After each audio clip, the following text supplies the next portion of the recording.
Hey, Foot Clan. A long time ago, we set out to build a fantasy football podcast that didn't just last during the season, but all year round, and that's what we've done. We want to invite you to join our year-round fantasy football community. No matter how your team is doing right now, get involved, join our community, help support our independent podcast. Head over to jointhefoot.com.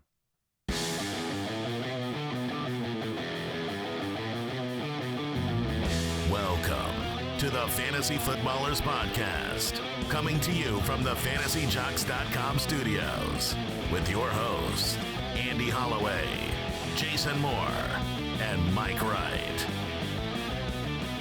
Get that unverified swine away from the studio. Oh, man, this show is 100% verified.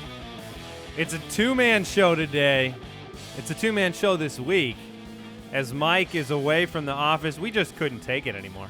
No, honestly, at some point, it's a trust issue. We said, look, I want you to enjoy your family and have a vacation, and you feel free to come back here as soon as you're verified. As soon as you're verified. So Andy and Jason, 2/3 of the fantasy footballers are here.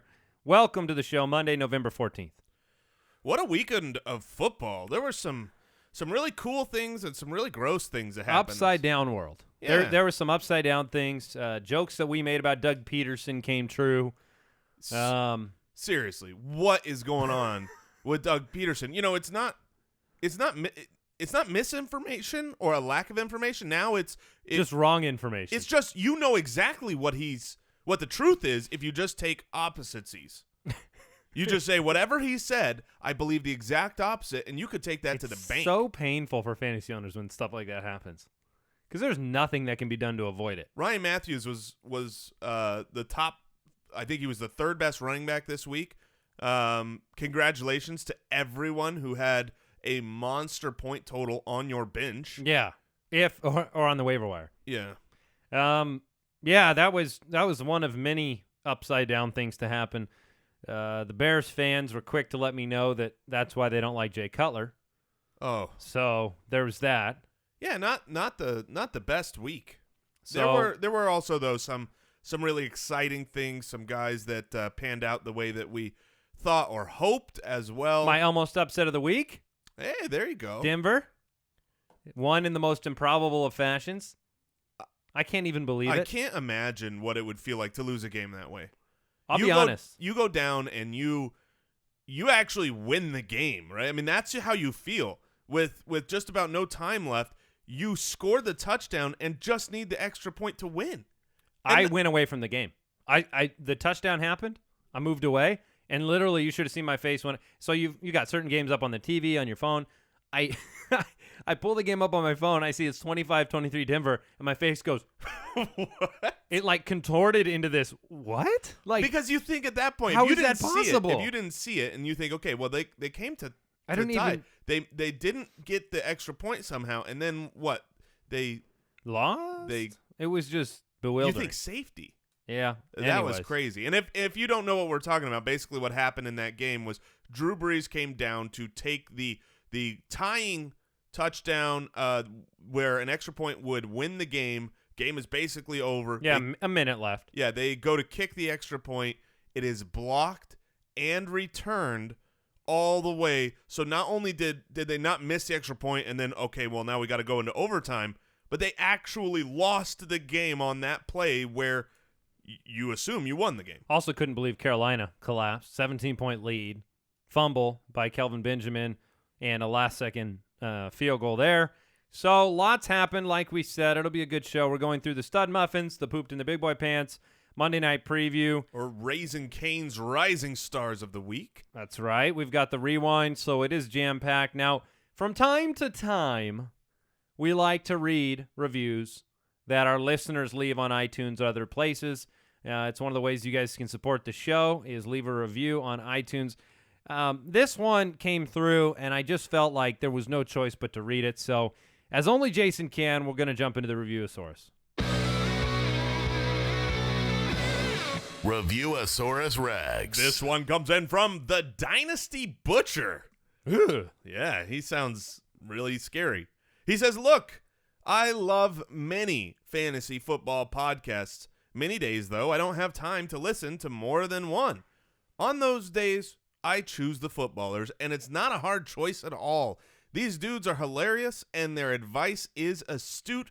When they get off topic, I don't find myself rolling my eyes like I do with other podcasts because they bring it back quick, and it's always entertaining. My only beef with this podcast almost costing them that 5th star in my rating is that one of the guys, Mike Wright, is not verified on Twitter. I like the guy. I just don't know if I can trust him or if I might be getting catfished like Manti Te'o. Also, he kind of looks like a homeless man sometimes. Sometimes. All the time. Just makes me a little uncomfortable. Anyways, thanks for the daily entertainment, ballers. Well, thank you, Dynasty Butcher. Sometimes reviews just hit the nail right on the head. Things that we know Let's be honest. to be true. We deserve 4 stars because of Twitter's because of Mike. Homeless. We got rid of him, so it's okay. Yeah, he's gone. No, he's enjoying a well-deserved vacation with the family. He's in Disneyland. The happiest place on earth. Yeah, unless you have your 3 kids with you, in which case it's the happiest and the most tiring place on earth. The happiest place on earth for your 3 kids. Yes. All right, if you want to follow us, do so on Twitter at the FF Ballers. Head to the website, thefantasyfootballers.com. Lots of articles, lots of good information on the site. And obviously check out jointhefoot.com, our year-round fantasy football community. Let's get into the rewind. Weekly Rewind. Did you know we have a special guest on the show tomorrow? I did know that, and I'm pretty sure he's done a thing or two in his career. Yeah. Are we revealing it? We might as well, after Ezekiel Elliott did what he did. Yes, we will have Eric Dickerson himself, Hall of Fame running back Eric Dickerson, on the show tomorrow, sharing some of his insights on a number of running back situations and whether Ezekiel Elliott has a chance to break that coveted rookie record of 1,808, I believe. 1,808 yards. It has stood for a long time since Eric Dickerson took that home. Will it be broken? Will it be broken? So we'll have him on the show tomorrow. Looking forward to that. All right, Weekly Rewind. Larry Fitzgerald will undergo an MRI on his knee on Monday. Was taken to the locker room after landing backwards on his neck, came back in. Seemed like every catch he made in this game, he ended up partially injured in some fashion. You just need to monitor that. We don't know anything else. I think he'll be okay based on the fact he came back in and continued to dominate. Yeah, the way he finished the game seemed like he was okay. I assume he will play. He'll probably be given some days off, but worth monitoring. All right, Doug Peterson's mentor, John Fox, says Jordan Howard has sustained a possible ankle injury, maybe an Achilles injury. Jordan Howard is denying that he suffered any injury, but again, you're going to need to pay attention to that. If Howard was to miss time, who are the beneficiaries? Kadeem Carey, Jeremy Langford. Langford might be back into the discussion. I would assume that if Jordan Howard was gone, I think Jeremy Langford would take back over that starting role. I do not think Jordan Howard will miss time, but we'll know much more as the week goes on. Lamar Miller briefly missed the game, left the game due to an ankle injury. He came back in. I believe he only played 26 snaps in this game. Yeah, when you say he came back in, it seemed like he was basically gone from the game. He started the game on fire, had a 45-yard run, looked great, then left the game and wasn't really the same with that ankle injury once he was back out there. So hopefully he gets rest and is still practicing, though, late this week. All right, and the Cowboys, they're calling this the big dilemma. Jerry Jones confirmed Dak Prescott will remain the starter. Tony Romo suffered a setback during rehab. I wonder. Is that a mental setback? No, I know what the setback was. It was that Dak is really good. Yeah. I mean, somebody came in and twisted his ankle. Yes. Okay, hold on. Let me take a look at. They're just massaging his foot and then. Yeah. Here's the deal. If Dak Prescott were to get injured this week and blow his knee out in practice, Tony Romo would be completely healed. Oh, I'm just saying. Yeah, that's a terrible. No, I don't. In fact, let me just throw this out there because he's not. Dak Prescott was almost. He is my backup for Raising Cane's Rising Star of the Week. He has proven to me that I am completely confident in him fantasy-wise. He has 3 weeks in a row of basically 30 fantasy points, and he has thrown or ran for multiple touchdowns going all the way back to, I think, like week 3. I mean, that's what you need in fantasy football. So Dak is certainly a rising star for fantasy, certainly a rising star in the NFL, and Tony Romo's not coming back for the Dallas Cowboys while he's out there. Yeah, and I believe it came out that Romo was willing to be a backup, understanding the situation. So credit to him for the willingness to do that. And you can't be in a better – so many quarterbacks. You've seen the Cardinals in years past, other teams with injuries going to the playoffs with nothing. That would be great. They're okay. They're safe. The Cowboys would be smart to accept that and allow him to be there for those games. I mean, if he went down in a game, it would be really nice to say, oh, I can bring in Tony Romo. Sure. This week's Fantasy Stud Muffins.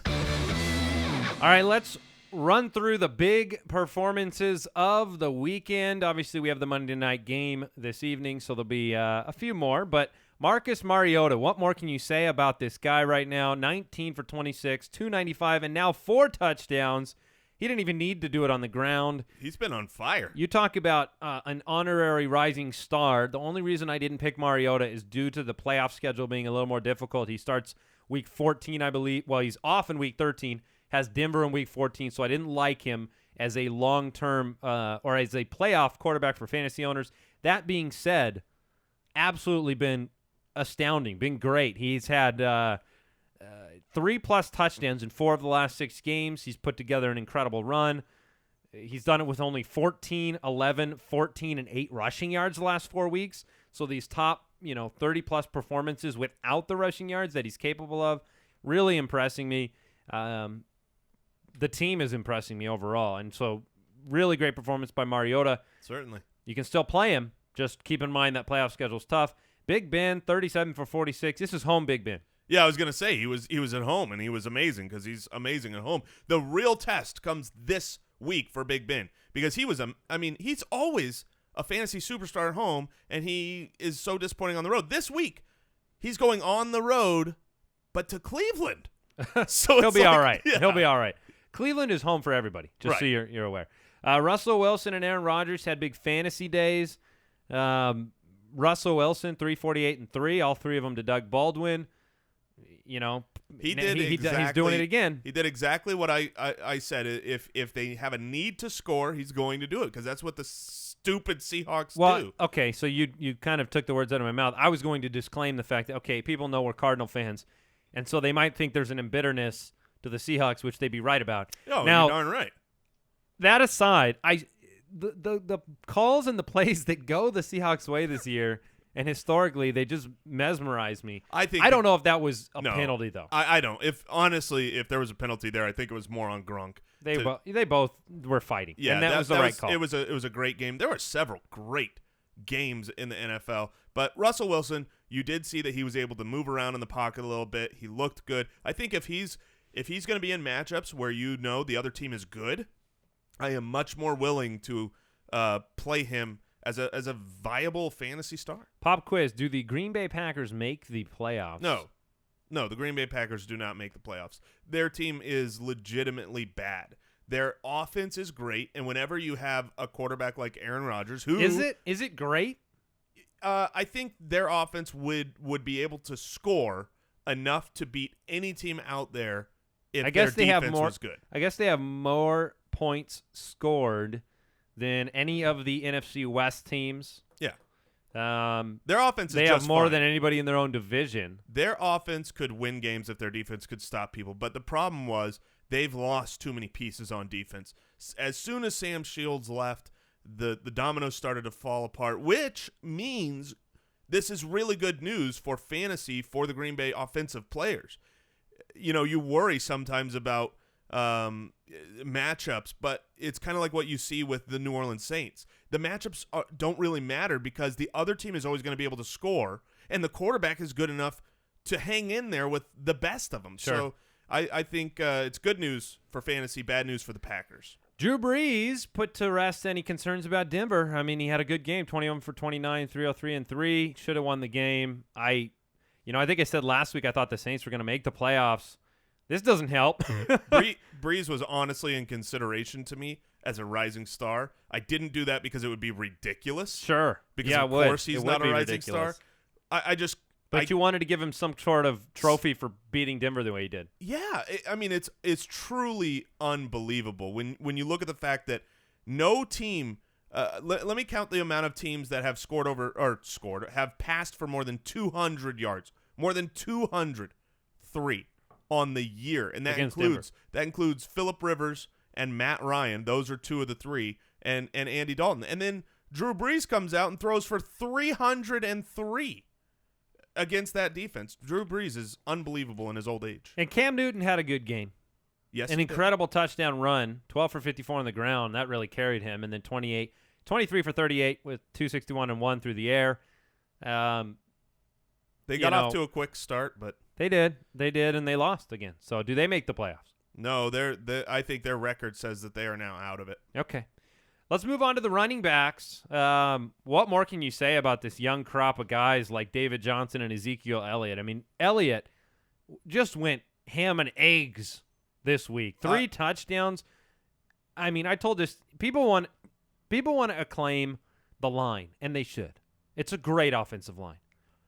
But there is no chance that this team is 8-1 without Ezekiel Elliott. I completely agree. You put Alfred Morris there, and Alfred Morris would do a good job. He would be a fantasy stud. That he's not going to do what Ezekiel Elliott does. He's not going to break that game is on the line. Let me just go ahead and run 25 yards for the touchdown, or break away that whatever it was, that 80-yard screen pass for a touchdown. He has looked electric, and also he's over 1,000 yards now. His pass blocking is great. He takes guys out of the play. Other guys come in and they get in the way and slow a guy down. Ezekiel Elliott, when he's blocking a dude, he just takes him out of the play. So I'm going to put you on the spot here, all right? I know what's coming. 2 difficult questions.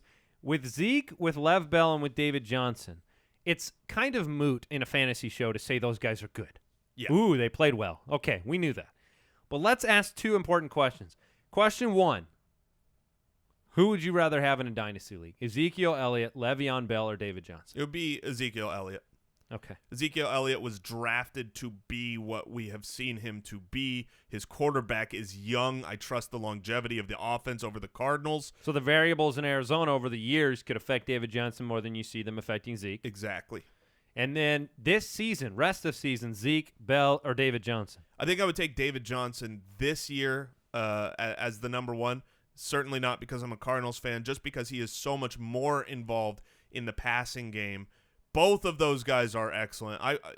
If you want to take one over the other, there's no problem with that. Sure. Either one could finish higher. I just prefer the guy that is going to get 4 or 5 receptions a game. I'm already looking forward to the redraft rankings for next season with some of these big-time young running backs. It's going to be a hard decision. I don't even know how you make Melvin Gordon? Oh, yeah, you can throw him in that group too. And we're going to talk about those guys with Eric Dickerson tomorrow. All right, LeGarrette Blount, 3 touchdowns in LeGarrette Blount style. But that's what you need.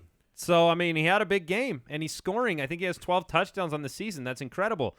Will he keep it going? Or do you just – I mean – There's no way he doesn't keep it going. He has not had a game yet where Tom Brady has played where he has not scored a touchdown. Now, I'm not saying he continues scoring a guaranteed touchdown every game, but that pace with Tom Brady and the current offense, they give him the carries. They use him on the goal line, and he's performed. Why would they stop? You've got an offense that moves the ball and gets down on the goal line, and they're going to have the opportunity to give it to LeGarrette Blount. He had 21 carries yesterday. LeGarrette Blount is locked and loaded rest of the season.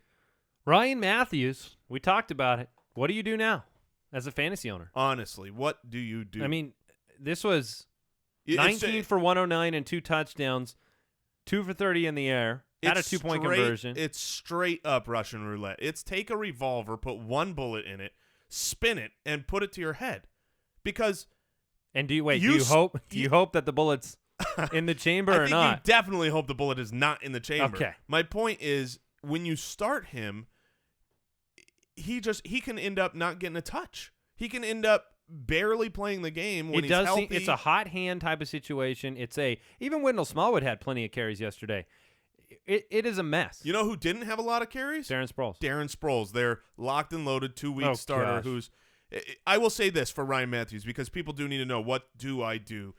The one thing that is a saving grace with Ryan Mathews is that when he was not very involved, he was still a goal line back, and he still got touchdowns. So you have that hope where, okay, if he's not the guy that game, maybe he'll just get that touchdown and score 7 points.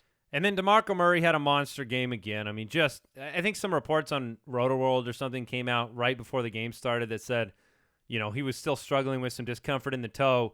And then the first play from scrimmage, he goes 75-yard touchdown. He is just he's a human checkbox. You just running back one, you just put a check mark next to it. Is a done deal with DeMarco Murray. But we'll give him a stud muffin mention right there. Now, before I get into the wide receiver and tight end stud muffins, I want to thank today's sponsor of the show. Look, SeatGeek, you've heard us talk about SeatGeek. I received an email this weekend, all right? Unprovoked email this weekend, and it started out saying the SeatGeek app is awesome. One of our listeners looked to take his son to a UCLA football game.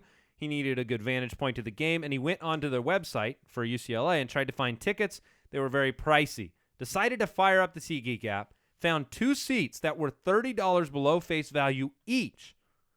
In his excitement, he forgot to put in the promo code, which is Footballers, by the way. Footballers. And so that'll get you, if you haven't used SeatGeek, that'll get you $20 back, by the way. He emailed the customer support in 5 minutes. He got a response that they get that $20 rebate. So he saved $80, got a 38-24 UCLA win, and has an amazing memory with his son, all because of the SeatGeek app.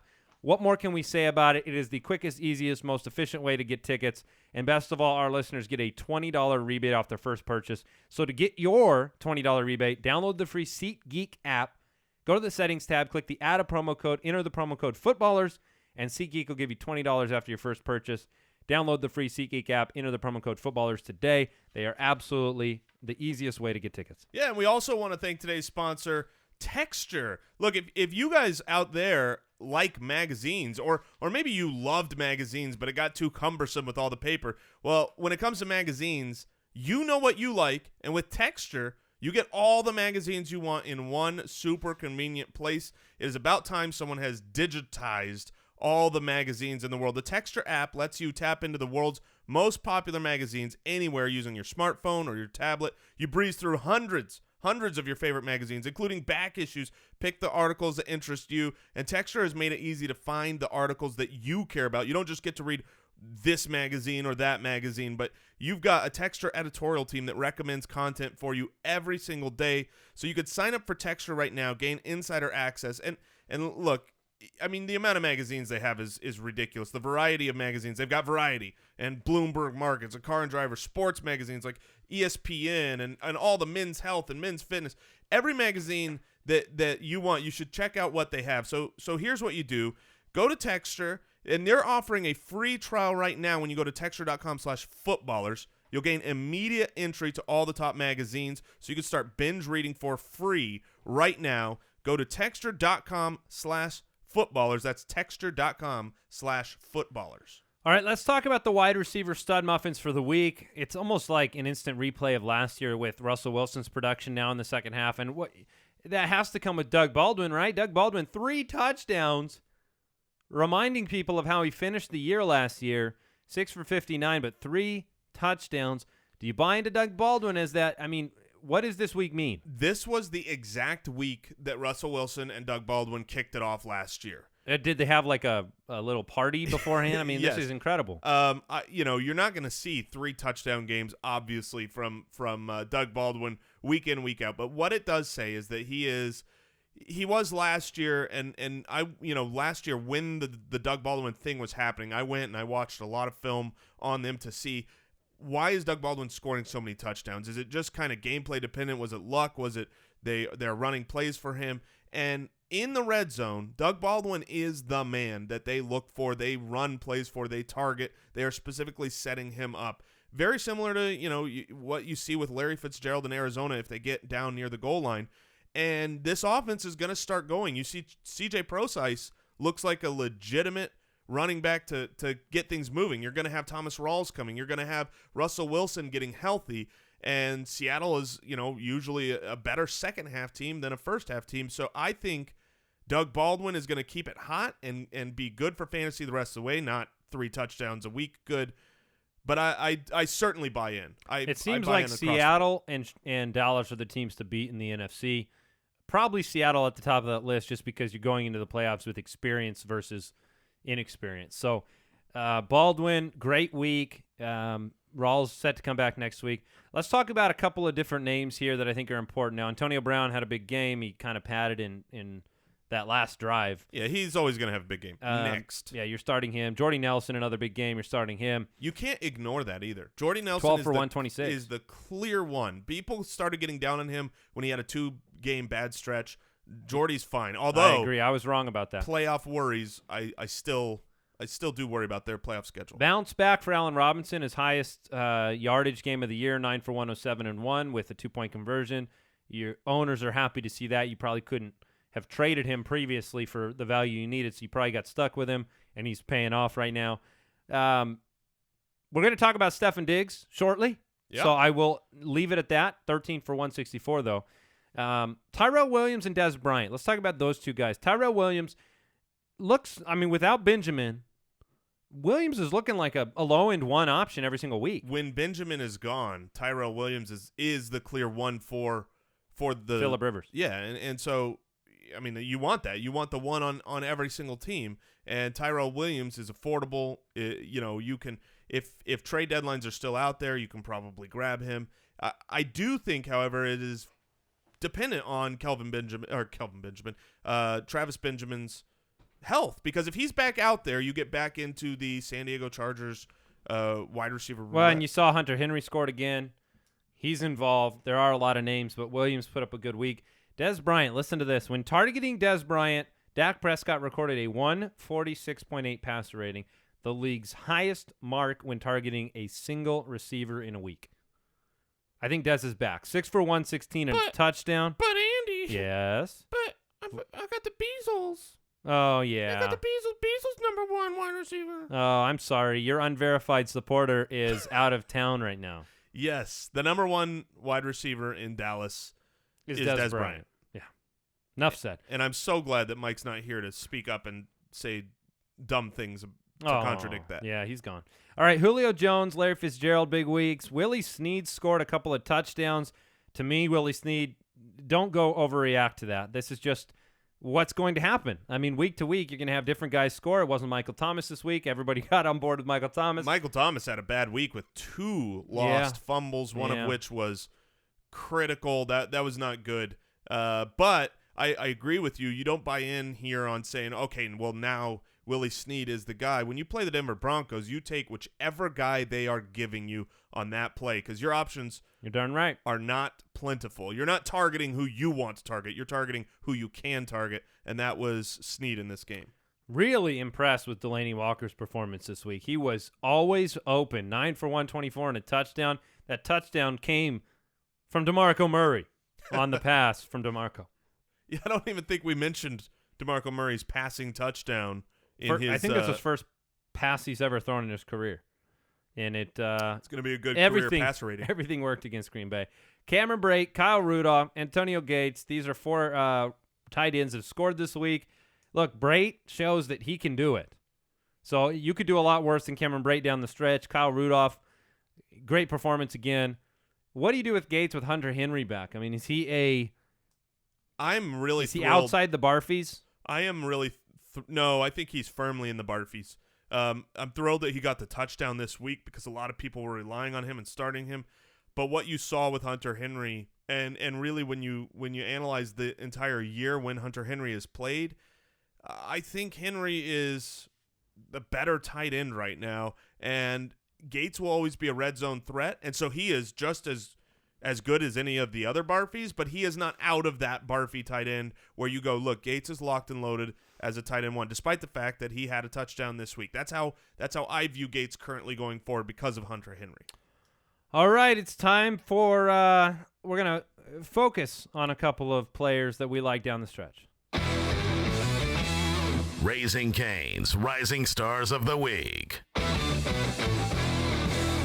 All right, every week we do this on Monday, the Raising Cane's Rising Stars of the Week, some players that we think could be critical to your fantasy team down the stretch. Remember, last year it wasn't the Le'Veon Bells that won the championships. It was the Kirk Cousins, Jordan Reed, Tim Hightowers.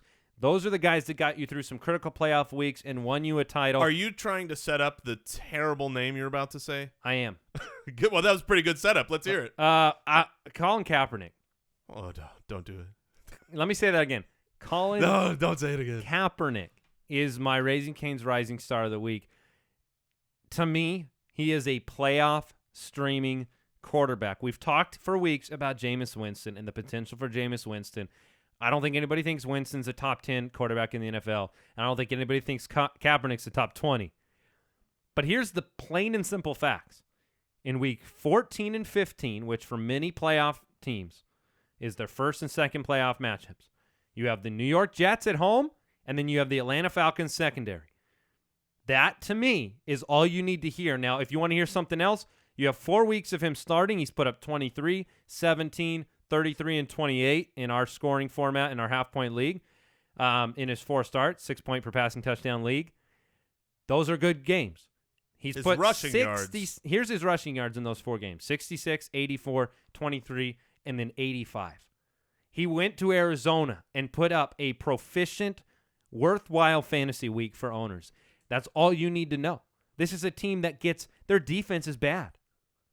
And much like Blake Bortles, he has the ability to, in garbage time, make enough plays to get enough fantasy points. So look, you could do worse. You could do a lot worse in the playoffs. And I know it sounds crazy, but he's been that for every week he's played this year, and he's got 2 juicy matchups in the playoffs. I would have loved to come here and say it's Marcus Mariota for the playoffs, but like I said, he's missing week 13, and he's got Denver week 14. I like Kaepernick. No, I don't blame you on that, and specifically because of what you mentioned. Now let me go throw up. With the rushing yards, because when 3 out of your 4 weeks are 66, 84, and 85 rushing yards, those are numbers that just say, just get a touchdown, touchdown, and you're fine. And he is going to. And he takes deep shots. He's connected on a lot of deep shots. He can get outside the pocket. It's not pretty, but he gets the job done. I agree. I'm going to go with someone that's a little bit more pretty. He might not have the best matchup coming this week, but I am buying in to Stefon Diggs as a rising star. You saw the awakening. Is this the new awakening? I don't think this is the new awakening. This is the changing of the guard here, because when Norv Turner was the offensive coordinator. Yeah, the offensive coordinator for the Minnesota Vikings, when he unexpectedly retired or resigned at the very least a few weeks ago, you saw the new offensive coordinator come in and Pat Shermer. And install a West Coast quick pass type of offense, because the Minnesota Vikings offense has struggled supremely to score and to move the ball. So they move into this fast, because their offensive line's so bad. People are getting straight through to Sam Bradford. He's got to get the ball out of his hands. And what you have seen in those 3 weeks are 3 successive career highs for Stefon Diggs in targets. Yikes. The first week was 13 targets. Last week was 14 targets. This week was 15 targets. And those have turned into, because they're short passes, they have turned into a high catch rate. So you've got a total receptions. If you're in a PPR league, 8 receptions, 13 receptions, and 13 receptions.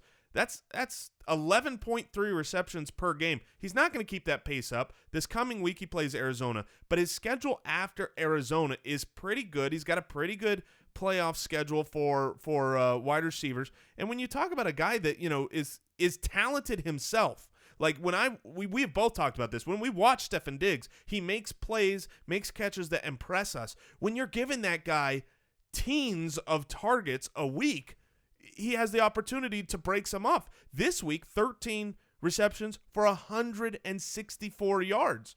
He didn't get a touchdown, and he still was fantastic. Teams out of the playoffs right now: Minnesota Vikings, Arizona Cardinals, Green Bay Packers, Carolina Panthers. Right now, the Detroit Lions are the division leader.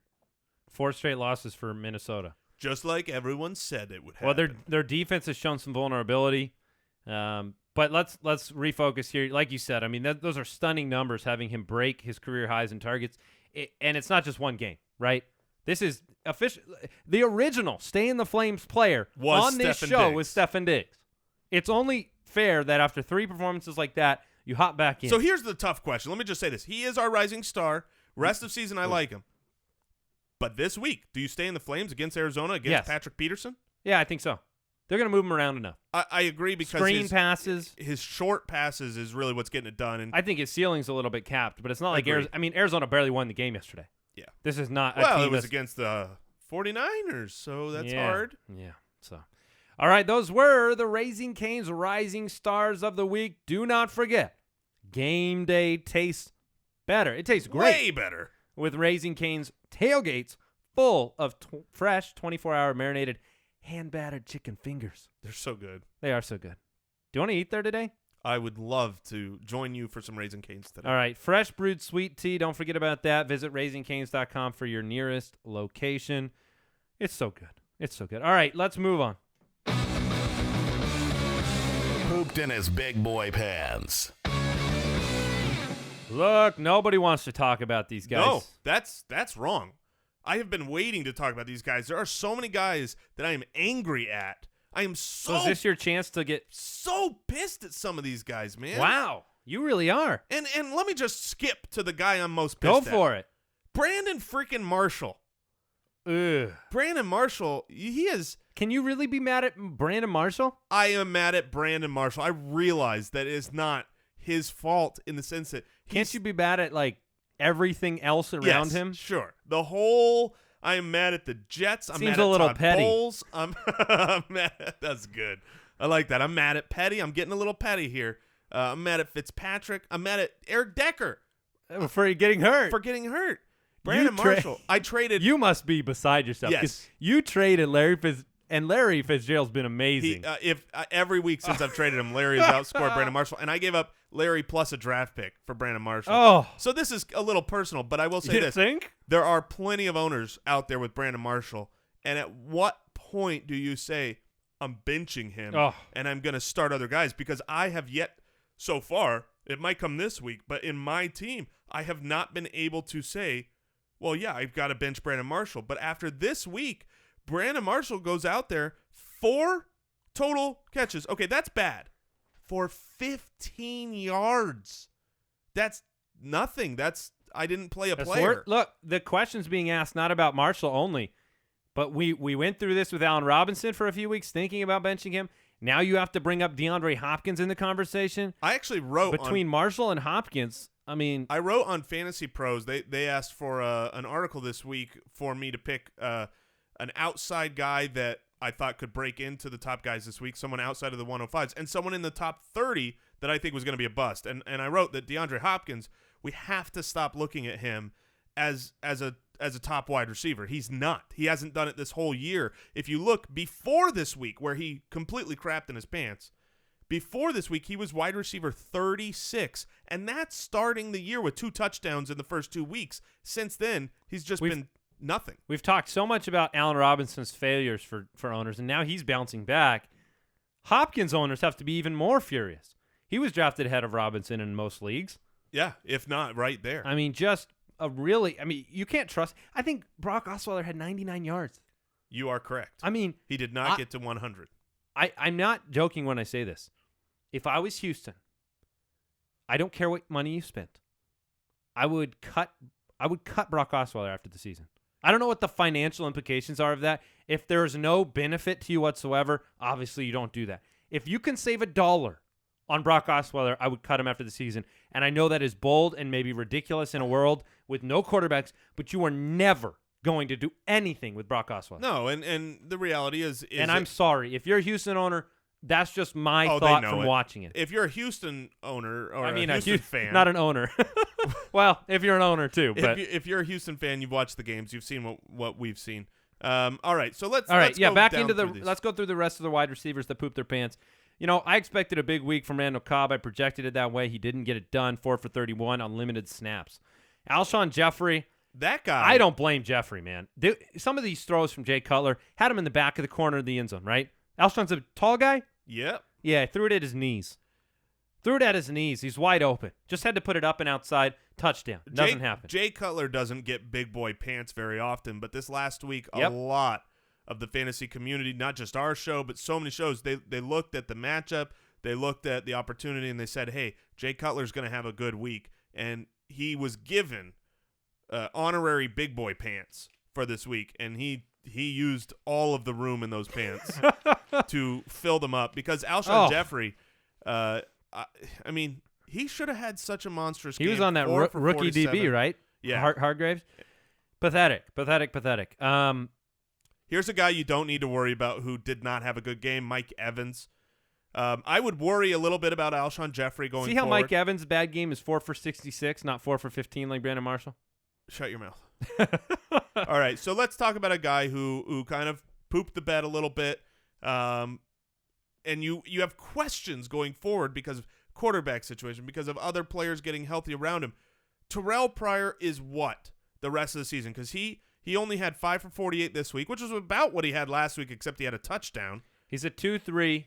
He's on the 2-3 bubble with one upside because of who he is.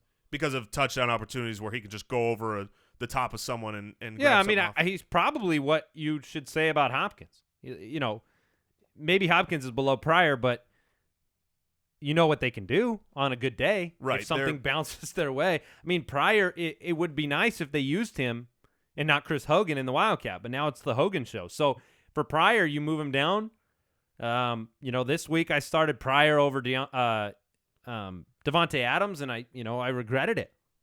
So, you know, it's the offense. It's an offense problem. So we'll see who's starting this week, Kessler or McCown, because that'll help. I mean, if McCown is starting, it'll help. Yeah, I hope. I mean, McCown was Terrelle Pryor looked like he was on the way last week. He was on the way to a stud Muffins game in the first half where he basically had this entire line. It's been that way for 2 weeks. And then first McCown half, comes yeah. in. So Michael Thomas had a bad week, 4 for 40. As soon as he got some big boy pants last week, and 2 fumbles, which should put him at, if you're not pathetic. in a PPR, you're at exactly 0 points. Alan Hearns. Turn the page on Alan Hearns. John Brown, J.J. Nelson, neither did anything. And we're really optimistic about J.J. Nelson in this game. For sure. I'm glad these are the last 2 wide receivers we're going to talk about because they're a great segue into Carson Palmer, who I also think definitely pooped his big boy pants. He had gigantic pants this week because of the matchup. He did throw for a lot of yards, I think 376. Third straight week with over 300 yards. But the fact when you turn the ball over 3 times, that hurts. Most fantasy leagues, you get penalized, -2 for interception, -2 for a fumble lost. And you have a lot of ground to make up with those turnovers, and he did not make them up. Only 1 touchdown to David Johnson. Really disappointing week for the Cardinals despite the victory. And you did see Michael Floyd at least emerge. Larry Fitzgerald was good, but the 2 little guys did not get it done this week. Yep, no doubt about it. Tom Brady didn't get it done. No touchdown passes last night. Probably killed a lot of teams this week. Jake, facing Seattle, though. I mean. Well, it was just it was the flow of the game allowed LeGarrette Blount in for each of those. The offense was fine. Tom Brady was fine. Tom Brady looked great. But they got down around the goal line, and when they ran the ball, they didn't get stuffed. They scored, yeah.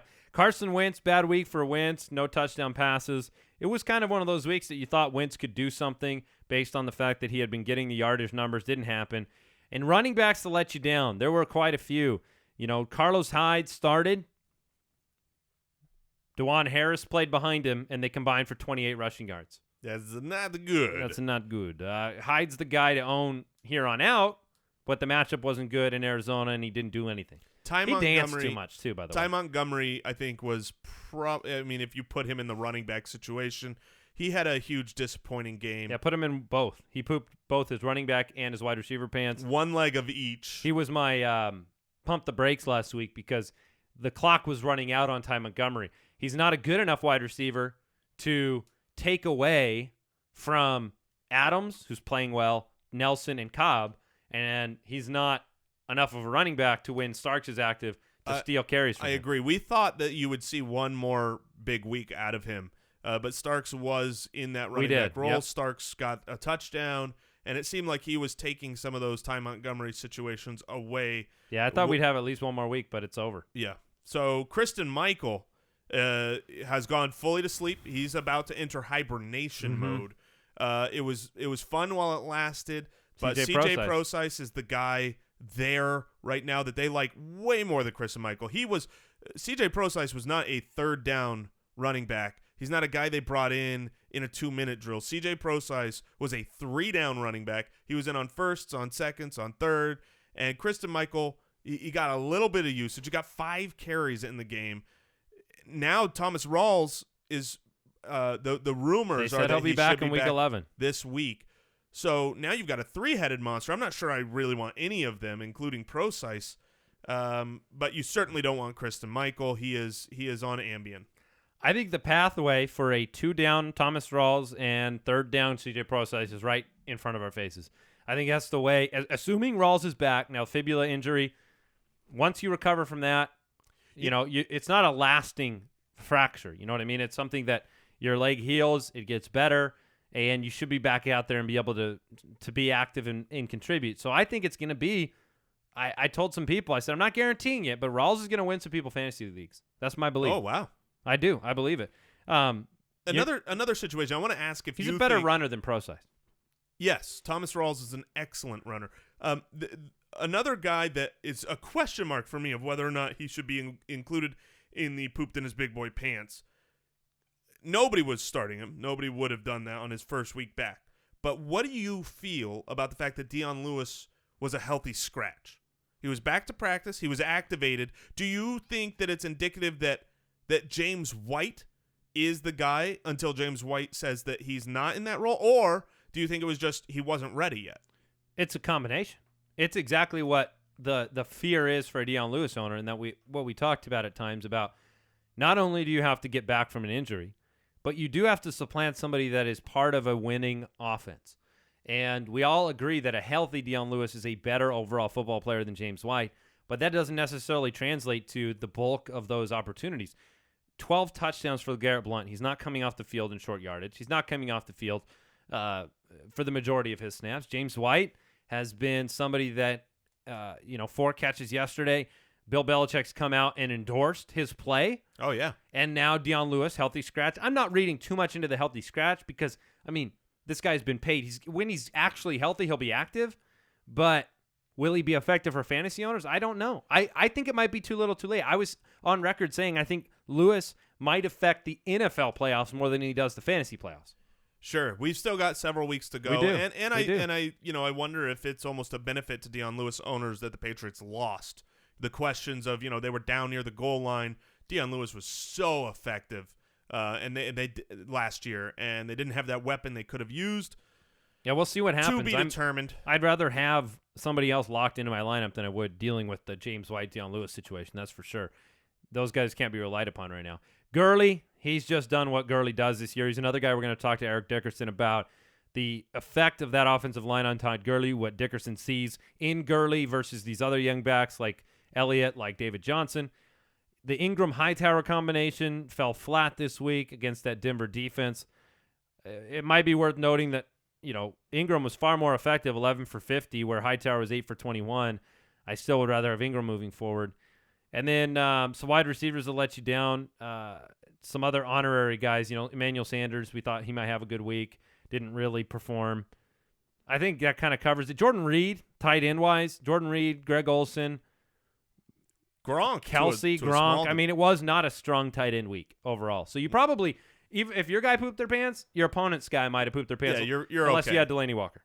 Right. In which case, hopefully you had him and didn't play against him. So let's preview the Monday Night Football game. The Bengals traveled to New York to take on the Giants this evening. You've got Dalton, who I think a lot of bye-week fantasy owners are starting this week. I know I'm one of them. Eli Manning on the other side, who we said is the nitroglycerin of the fantasy quarterback position, where you just don't know if he's going to blow up or if he's going to, and if that's good or bad, right? He can blow up, but is it good or bad? So what are the storylines of this game for you? You're obviously rolling out Green. You're rolling out Beckham. Those guys don't need to be discussed. But how do you feel about Shepard and Eifert? Let's put those two guys out on the table. I think Shepard, if Victor Cruz, I believe, is a game time decision. So if Cruz is not in there, Shepard, I think, is a good play. The problem is we're on Monday night. Your rosters are pretty much set, and I doubt you have Cruz and Shepard. So I hope for those that are relying on Shepard that Cruz is out tonight, in which case he should be a strong play. On the other side, Eifert is a guy that you're going to start I think week in, it week seems like out. a lot of fantasy owners own 2 tight ends. They own Eifert because they had to hide Eifert on their bench for a long time, and they've had to make decisions on starting those guys. Yeah, and so you've got 2 different everyone who has Eifert usually has a second tight end because they had him already, and maybe they found a successful tight end, a tight end that was, getting the job done, and they didn't want to necessarily drop him. But most people in that situation are still probably playing Eifert. I think he's the right play. I think he's fine today. I mean, you saw so many of the top tight ends poop their pants. Well, we still have one more option left for a top tight end to get the job done. I think Eifert does. The guy that I said on Fantasy Pros was an outside the top 105 who might have a good game was actually Brandon LaFell. We forget because his last game, I think he had 1 for 5. And then he goes to a bye week. So we forget that, because it was 3 weeks ago and on when he was doing well, but he had, 3 touchdowns in 3 games and, lots of targets, lots of yards. So he could be an okay play. The question for me is the running game. Well, I was going to say, make a determination here, or maybe I'll go first. The Hill, Bernard, and then Jennings and Perkins. If I had to choose out of both of those circumstances, I would be taking Bernard and Perkins tonight.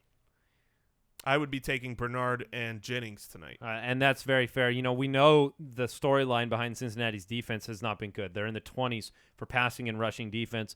On the other side, though, the Giants' front line has been able to stop those inside runners more effectively. That's why I think I like Bernard more than Hill tonight.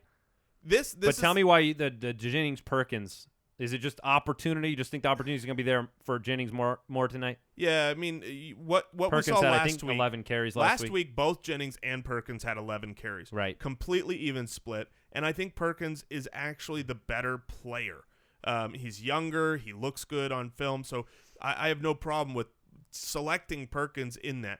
But the Cincinnati rushing defense has not really been very good this year. And I still think Jennings gets first opportunity. So if he gets first crack and their defensive line isn't looking that good and he's rolling, I don't think they're going to, force the hand over to Jennings. Either one could be better. The reason I like Bernard more than Hill, you can never count Hill out, right? Because he's always the guy that goes up against the hard matchup and just gets 2 touchdowns because that's the way the game went. But this is a game that I'm expecting and hoping is high scoring, is kind of back and forth. One team takes a lead, the other team comes back, takes the lead, the other team comes back, takes the lead. And in those games, you end up getting a little bit more pass happy, especially with these 2 teams. And if you're pass happy, that feeds more into the Gio Bernard pass catching running back role rather than the